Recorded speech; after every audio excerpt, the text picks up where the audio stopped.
নমস্কার, সকল শ্রোতা বন্ধুদের আন্তরিক শুভেচ্ছা জানিয়ে আলোচনা শুরু করছি। আষাঢ়ের কৃষ্ণা তৃতীয়া তিথি, ইংরেজি 22শে জুলাই 1883 খ্রিস্টাব্দ। সেদিন ছিল রবিবার। ভক্তেরা শ্রী শ্রী পরমহংসদেবকে দর্শন করিতে আবার আসিয়াছেন। অন্য অন্য বারে তাঁহারা প্রায় আসিতে পারেন না। রবিবারে তাঁহারা অবসর পান। অধর রাখাল মাস্টার কলিকাতা হইতে একখানি গাড়ি করিয়া বেলা 1-2টার সময় কালীবাটিতে পৌঁছিলেন। ঠাকুর শ্রীরামকৃষ্ণ আহারান্তে একটু বিশ্রাম করিয়াছেন। ঘরে মণিমল্লিকাদি আরও কয়েকজন ভক্ত বসিয়া আছেন।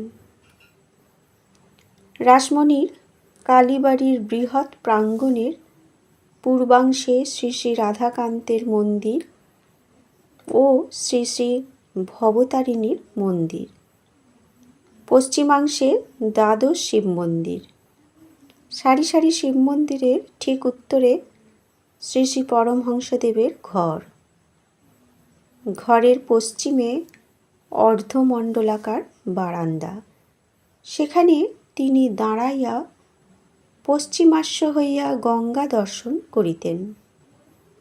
গঙ্গার পোস্তা ও বারান্দার মধ্যবর্তী ভূমিখণ্ডে ঠাকুরবাড়ির পুষ্পোদ্যান।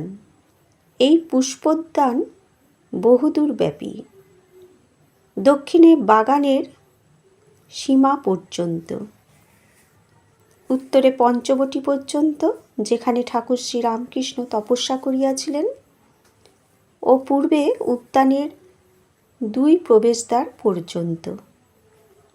পরমহংসদেবের ঘরের কোলে 2-1টি কৃষ্ণচূড়ার গাছ।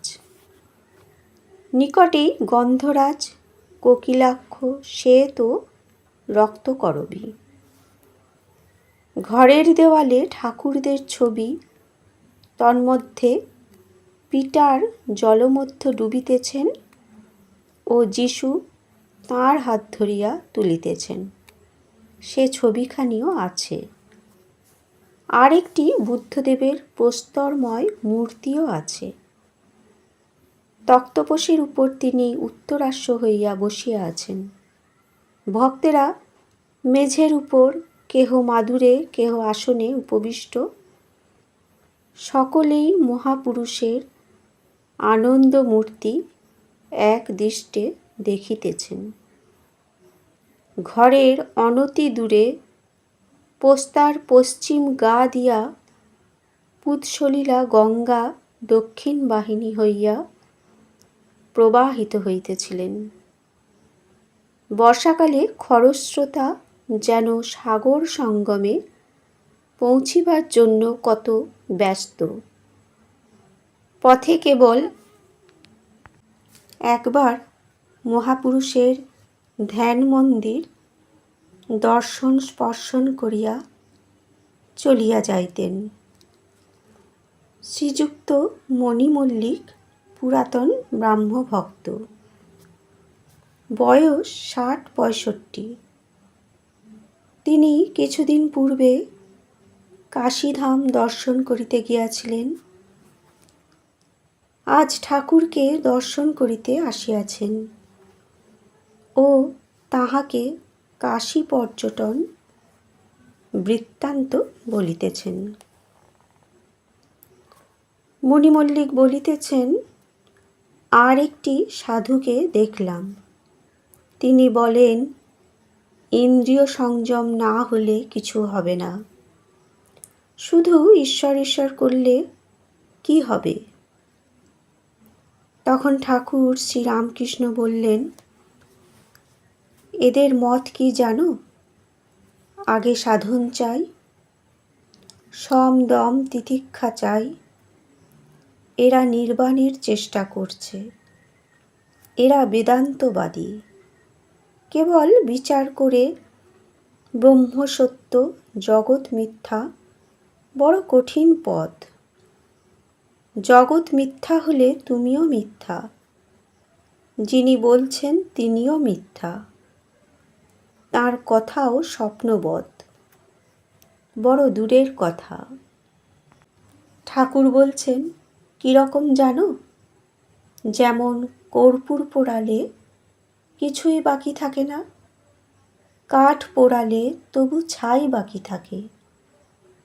শেষ বিচারের পর সমাধি হয়, তখন আমি, তুমি, জগৎ এসবের খবর থাকে না।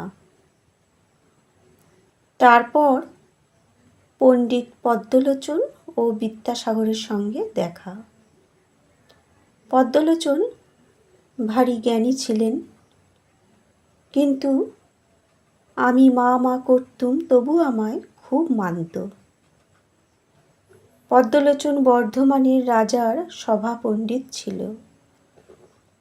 কলকাতায় এসেছিল, এসে কামারহাটির কাছে একটি বাগানে ছিল।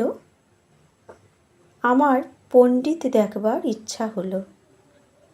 হৃদেকে পাঠিয়ে দিলুম জানতে অভিমান আছে কি না। শুনলাম পণ্ডিতের অভিমান নাই।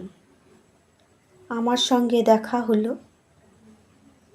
এত জ্ঞানী আর পণ্ডিত, তবু আমার মুখে রামপ্রসাদের গান শুনে কান্না। কথা কয়ে এমন সুখ কোথাও পায় নাই।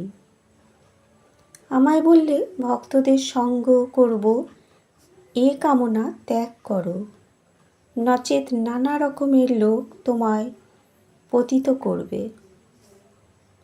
বৈষ্ণবচরণের গুরু উৎসবানন্দের সঙ্গে লিখে বিচার করেছিল। আমায় আবার বললে, আপনি একটু শুনুন। একটা সভায় বিচার হয়েছিল, শিব বড় না ব্রহ্মা বড়। শেষে ব্রাহ্মণ পণ্ডিতেরা পদ্মলোচনকে জিজ্ঞাসা করলে। পদ্মলোচন এমনি সরল, সে বললে, আমার 14 পুরুষ শিবও দেখে নাই, ব্রহ্মাও দেখে নাই। কামিনী কাঞ্চন ত্যাগ শুনে আমায় একদিন বললে, ওসব ত্যাগ করেছ কেন? এটা টাকা, এটা মাটি, এ ভেদ বুদ্ধি তো অজ্ঞান থেকে হয়। আমি কি বলবো? ঠাকুর বললেন, আমি কি বলবো? বললাম, কে জানে বাপু, আমার টাকা কড়ি ওসব ভালো লাগে না। বিদ্যাসাগরের দয়ার কথা তিনি বললেন। একজন পণ্ডিতের ভারী অভিমান ছিল, ঈশ্বরের রূপ মানত না, কিন্তু ঈশ্বরের কার্য কে বুঝবে। তিনি আদ্যাশক্তি রূপে দেখা দিলেন। পণ্ডিত অনেকক্ষণ বেহুশ হয়ে রইল। একটু হুঁশ হবার পর কা কা কা অর্থাৎ কালী এই শব্দ কেবল করতে লাগল। ভক্ত বললেন, মহাশয়, বিদ্যাসাগরকে দেখেছেন? কীরকম বোধ হলো? তখন শ্রীরামকৃষ্ণ বললেন, বিদ্যাসাগরের পাণ্ডিত্য আছে, দয়া আছে, কিন্তু অন্তর্দৃষ্টি নাই। অন্তরে সোনা চাপা আছে।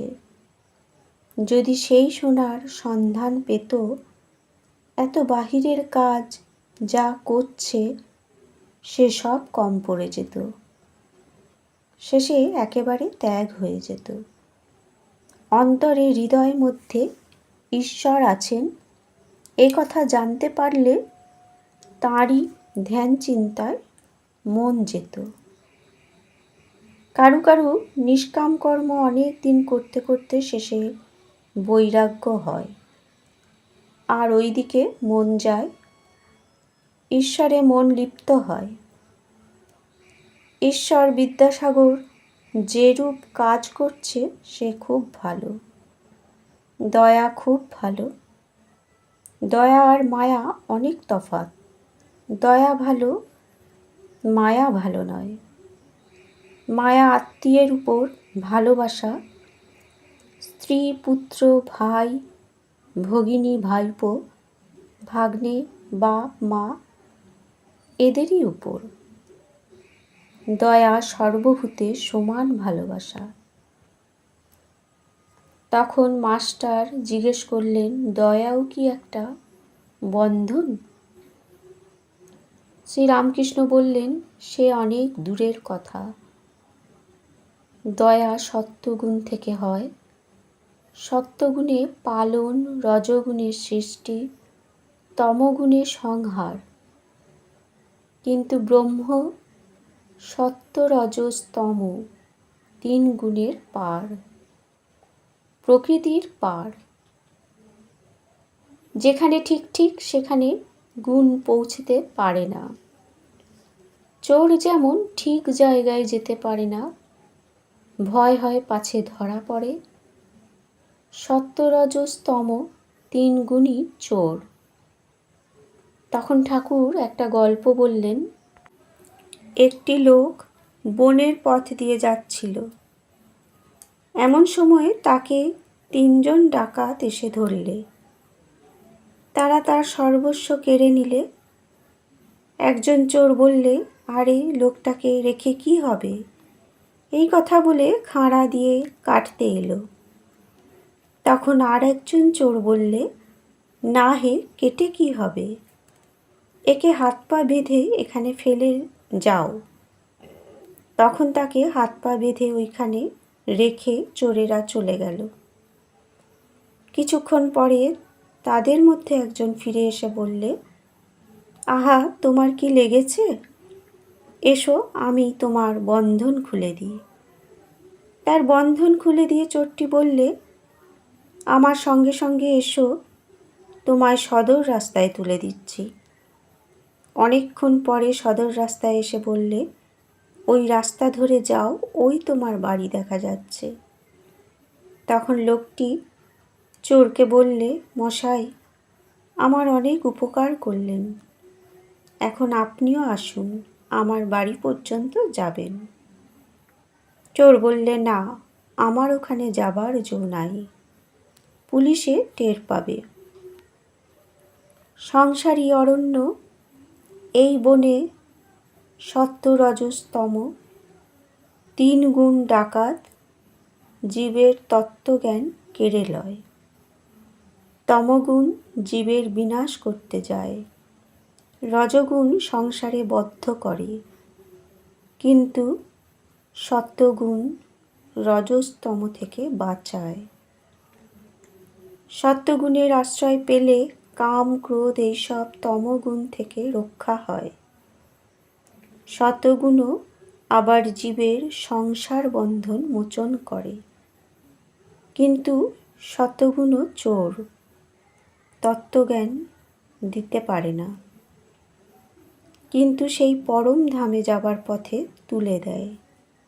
দিয়ে বলে, ওই দেখো, তোমার বাড়ি ওই দেখা যায়। যেখানে ব্রহ্মজ্ঞান, সেখান থেকে সত্যগুণও অনেক দূরে। ব্রহ্ম কি তা মুখে বলা যায় না, যার হয় সে খবর দিতে পারে না। একটা কথা আছে, কালাপানিতে জাহাজ গেলে আর ফিরে না। বন্ধুরা, আজকের এই আলোচনা পাঠ এ পর্যন্তই।